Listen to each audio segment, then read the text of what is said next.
As every child grows, they reach out to explore the world in new and expanding ways. What they learn gives meaning to life and changes how they feel about themselves. Hello, I'm Kitty Hilton, and in the next few minutes, we're going to look at education in completely new ways. We'll be joining Joseph Chilton Pearce as he explores with parents, educators, and healthcare professionals the very essence of learning and how education is changing as we move into the 21st century. Joe has written 6 books, including Crack and the Cosmic Egg, The Magical Child, and most recently, Evolution's End. He brings to us a unique vision of human development, one that blends vast amounts of research with personal observations and experience. It is a rare privilege to bring to you Joseph Chilton Pearce on learning and education.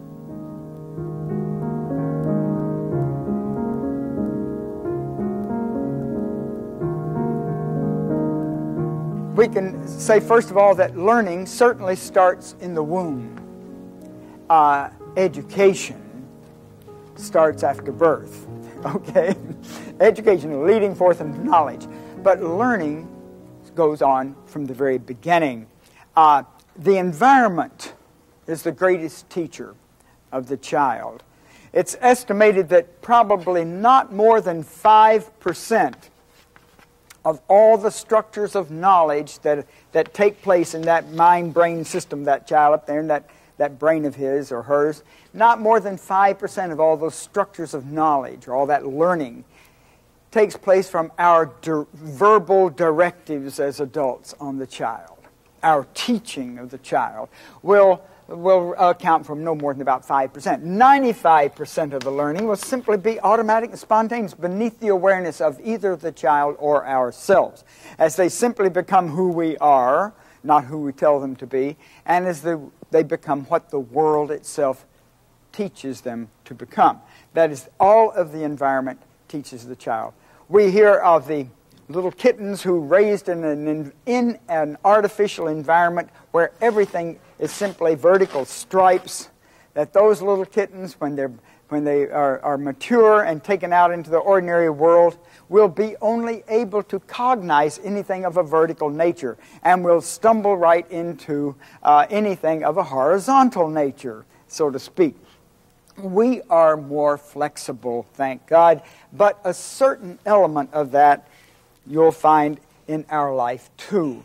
The world, the environment we are in, teaches us and brings us forth into that world.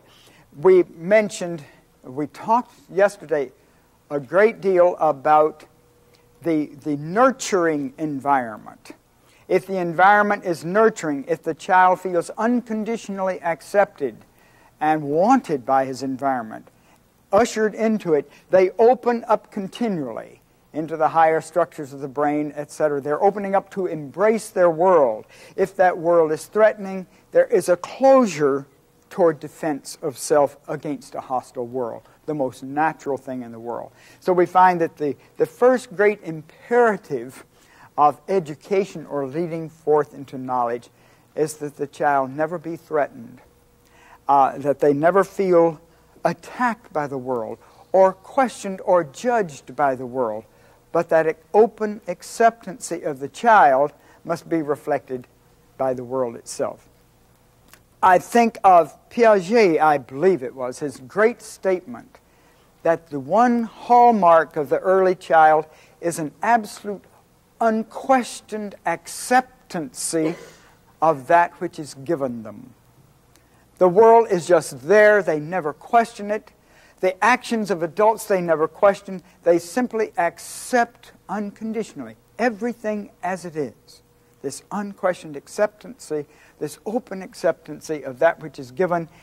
And through that, we have what Montessori calls the totally absorbent mind. You don't need to teach, which is to cram in from on top.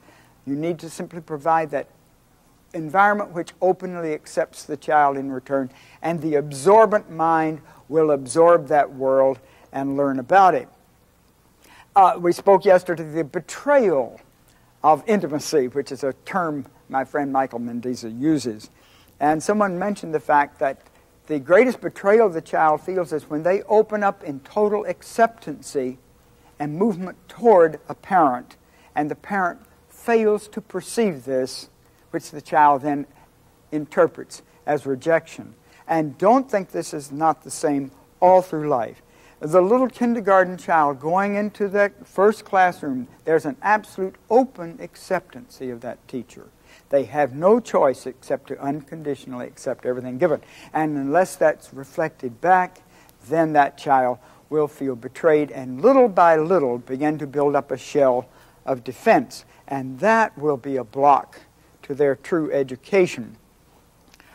The other thing about this is if the world is not accepting in return, now we'll have to go back to the triune nature of the brain. Don't forget we have this ancient reptilian structure, as we call it, and then the old mammalian structure. This reptilian structure which presents us with a physical world and knowledge of that world and body. And then the emotional cognitive, we call that the R system. And then the emotional cognitive system, which is our qualitative evaluation of this world-body experience and our relation to it. And then the great neocortex, the great huge new brain, the ability to reflect on this and play with it and all sorts of things that happen later. And we find that if the child's open acceptance is betrayed, there will be a tendency to use all the higher structures of knowledge in behalf or on behalf of a defense system of maintenance down here in the lowest evolutionary structures. You remember yesterday we spoke of the brain growth spurts at birth, age 1, age 4, age 7, what happens at 11 and 15, and so on. Now, we pointed out that each one of these opens the blocks of intelligence is inherent within these areas of the brain. And these open up on target. That is, nature has a certain agenda. So many spins around the sun, and this one's going to open up. So many more spins around, this one's going to open up, and so on. 6-year molars don't wait until we have a perfect diet for them to appear, do they? They're going to come in somewhere around 6 or 7. 12-year molars don't wait for anything. They come right on in. Same thing with wisdom teeth around 18. So nature's agenda is a timed process. The same with the opening of these higher centers for their full focal focus and development. Now, if the lower structures have not been completed or we're stuck in them, in effect, then these are going to open anyway. We will have access to those higher intelligences, but we will use them on behalf of our maintenance system. And that's where the whole devolutionary process sets in, and we get into trouble. So never forget that education, or leading forth into knowledge, is to lead us out of these maintenance systems. That is, we should be able to turn maintenance, surviving in the world, over to the automatic pilot, over to the autonomic system. We ought to be able to take it for granted at a certain period and move on into the higher realms of human possibility. Where we don't have to take thought of the morrow, and we don't have to worry about food, clothing, and shelter, and all of that. That should be part of the automatic maintenance system. We should be able to leave it, forget about it, move on. But instead, most of us stay locked in it all our life, fretting and worrying, and so on. Why? Because of a failure of full development and a failure of moving out of that embeddedment into a higher one. So education, leading forth into knowledge, is really leading into our full biological possibilities up here rather than staying locked in down here.